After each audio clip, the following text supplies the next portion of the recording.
All right, just a couple of days left until the big day. Actually, we're 1 week away from Thanksgiving. Yeah, it's Thursday. So we're checking in right now with our chief meteorologist, Efren Infante. Y'all, that's not Efren, that's a turkey.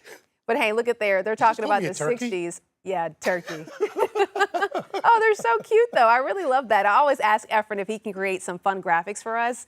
That one is one of my favorites. Well, you know, we're literally 1 week away from Thanksgiving, and you would think that we would start feeling like Thanksgiving. No, I love it. It's not feeling like that, but things are going to be considerably changing as we get to Thanksgiving. And I'll show you exactly what we're talking about because the very warm temperatures are going to be sticking around. First, we're going to be dealing with 80s for Friday and Saturday. Then Sunday through Wednesday will be in the 70s. Now, keep in mind, our average high temperature is supposed to be 65. By the time we get to Thanksgiving, we're going to plummet down to a high of 63.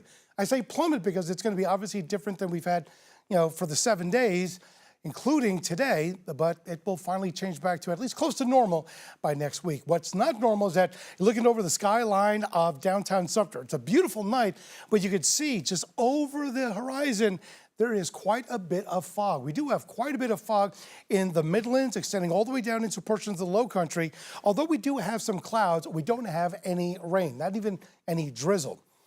Well, we have no winds at all, hardly any winds. You match that with the fact that it is very humid outside. In many areas of South Carolina, you're talking about humidity levels that are right at, if not just below 100%. And with that said, the temperatures, well, it's currently 57 in Sumter and Florence, 58 in Orangeburg, and Greenwood, Charleston at 59 degrees, at 61 in Greenville.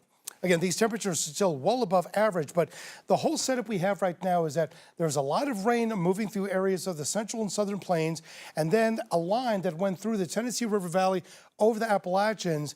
Air is very saturated. What we do expect for us is that as we go through the rest of the night and it's tomorrow morning, it'll say cloudy with the fog. The rain through Tennessee goes into North Carolina, so we'll just deal with the fog in the morning. As we go throughout the day, we'll have a little bit of breaks where we get some enough sunshine, but the warm air is in place, and even with the clouds, we will still be warm. And then we're going to be watching that rain by tomorrow night that'll be moving into areas of the Atlanta metro. But for tonight, again, we will have some fog with light winds, low temperatures expected, a couple degrees less than what we have now, so mid-50s. By tomorrow, the winds will start picking up out of the southwest, feeding in more warm air. High temperatures, again, upper 70s to the low 80s. Now, as we go through tonight, plan accordingly.